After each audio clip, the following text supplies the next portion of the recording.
saya Maratun Betalara dengan NIM A4012520174 dan teman saya. Perkenalkan, nama saya Uli Aulia dengan NIM A4012520143. Nah teman-teman, hari ini kita bakal bahas topik yang sangat seru dan sangat penting bagi kita semua, terutama lagi bagi kita mahasiswa, yaitu topiknya adalah seni berbicara atau retorika, teknik berbicara, serta hambatan berbicara. Materi ini diambil dari perkuliahan Bahasa Indonesia yang dibimbing oleh Bapak Muhammad Fasli, SPD MPD, di Universitas Tadulako tahun akademik 2025-2026. Nah, tanpa berlama-lama lagi, yuk kita langsung mulai.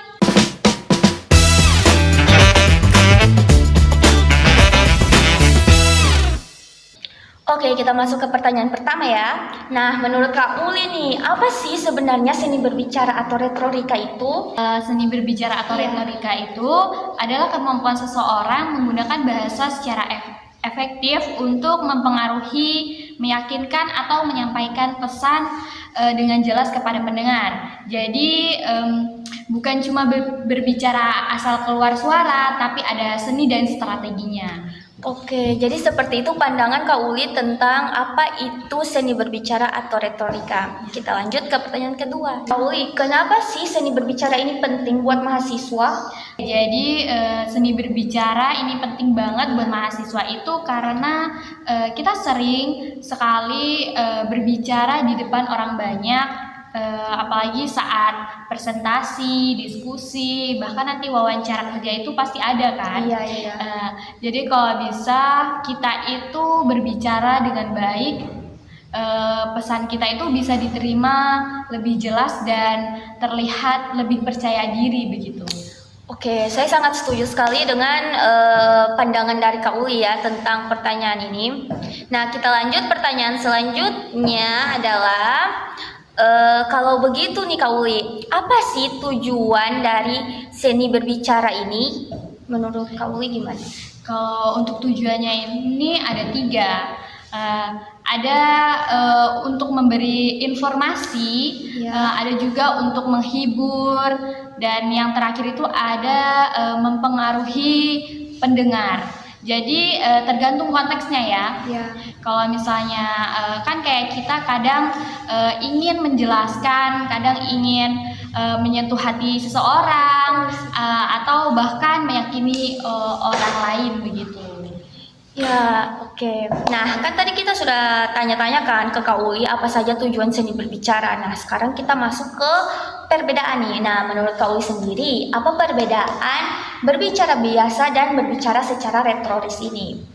Oke, kalau untuk perbedaan berbicara biasa dan berbicara secara retoris ini, itu kalau untuk berbicara biasa itu kita cuma menyampaikan pesan.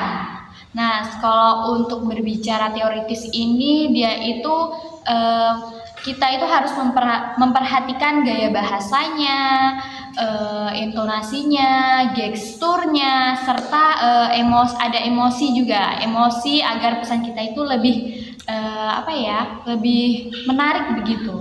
Jadi kalau misalnya berbicara retoris ini banyak sekali detail-detail yang harus diperhatikan dibanding berbicara biasa.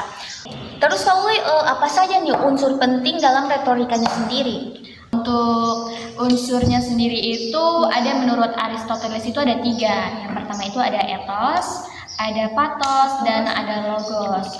Kalau untuk ethosnya sendiri itu kredibilitas pembicara, apakah dia itu dipercaya oleh audiens. Kalau untuk pathos sendiri, dia itu kemampuan membangkitkan emosi pendengar. Kalau yang terakhir itu logos, logos sendiri itu dia itu logika atau bukti yang mendukung pesan itu sendiri. Jadi ketiganya itu harus seimbang supaya pembicaraan itu meyakinkan begitu. Oh, jadi ada unsurnya itu ada dari pathos, logos, dan ethos. Iya. Nah, kalau berbicara di depan umum, kadang kita sering gugup ya Kak ya. Nah, apa saja sih hambatan umum dalam berbicara? Jadi kalau untuk hambatannya itu banyak banget sebenarnya. Di antara lain yaitu gugup sendiri itu, terus kurang percaya diri, terus suaranya itu tidak jelas. Ada juga yang penguasaan materinya itu kurang, terus ada yang kayak penggunaan bahasanya juga kurang tepat. Begitu. Jadi seperti itu. Nah, lalu gimana nih cara mengatasi rasa gugup itu sendiri? Kalau untuk cara mengatasi rasa gugup sendiri itu kuncinya itu yang pertama itu di latihan. Jadi kita harus sering-sering latihan. Apalagi latihan di depan kaca itu kita harus sering-sering ya. Betul ya. Terus kita harus memahami materinya terlebih dahulu kan. Nah, terus kita kalau sebelum memulai itu kita tarik napas panjang ya supaya tidak gugup lah. Terus kita juga harus mengubah pemikiran negatif kita. Iya, karena berpikir positif itu sangat penting untuk diri sekali. Terus untuk audiens juga kan anggap aja dia itu sebagai teman buat penilaian kita. Oh iya, kenapa penguasaan materi penting banget nih dalam berbicara kamu?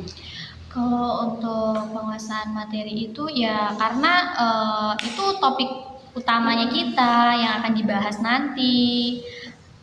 Jadi kita bisa menjelaskannya itu dengan lancar, menjawab pertanyaan dari teman-teman itu tidak panik. Terus itu juga bisa menambah kredibilitas kita nantinya.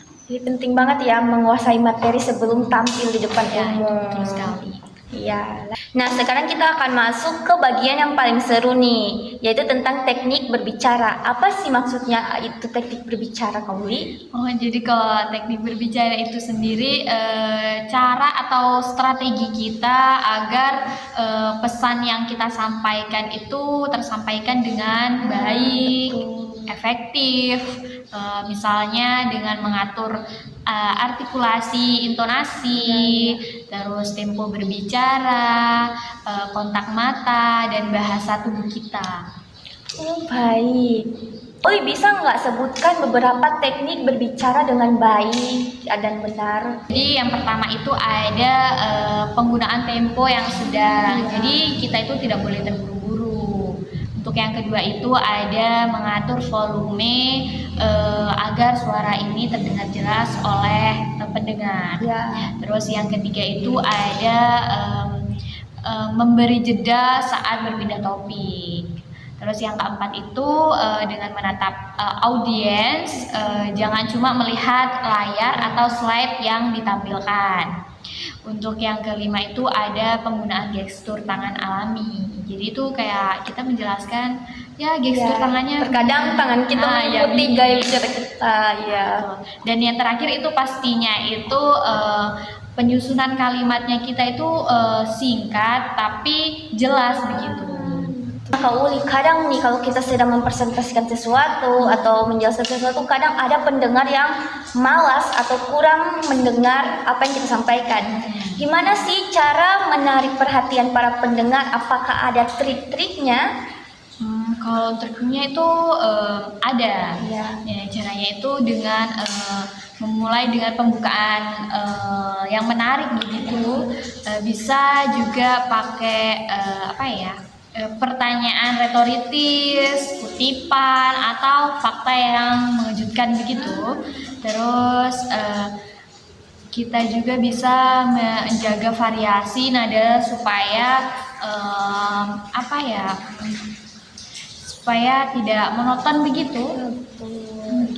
Ngomong-ngomong nih Kak Uli, apa sih biasanya kesalahan untuk pembicara pemula itu? Untuk kesalahannya itu biasanya itu terlalu banyak teksnya mungkin.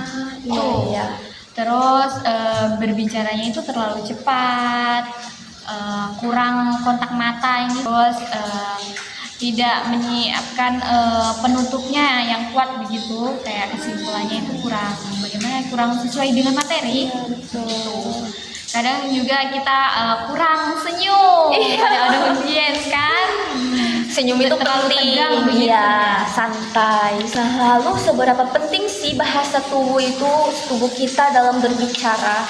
Kalau itu sangat-sangat penting. Iya. Jadi sangat-sangat penting karena bahasa tubuh ini bisa memperkuat pesan yang kita sampaikan nantinya.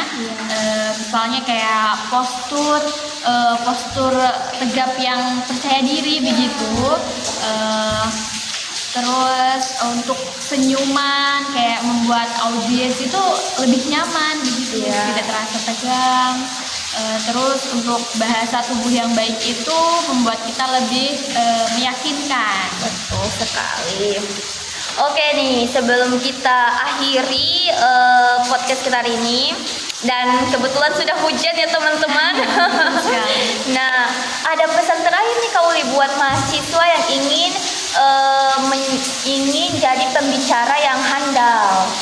Untuk pesannya, jadi kita itu harus terus berlatih, berani mencoba, jangan takut salah. Betul. Terus jadilah pendengar yang baik, karena berbicara itu hebat dari lahir orang yang mau belajar dari sekitarnya. Jadi ingat, berbicara itu bukan soal bakat, tapi soal kebiasaan. Oke, sekian pembahasan kita hari ini yang sangat bermanfaat dan semoga teman-teman bisa mengambil manfaat dari podcast kita hari ini ya Kak Uli.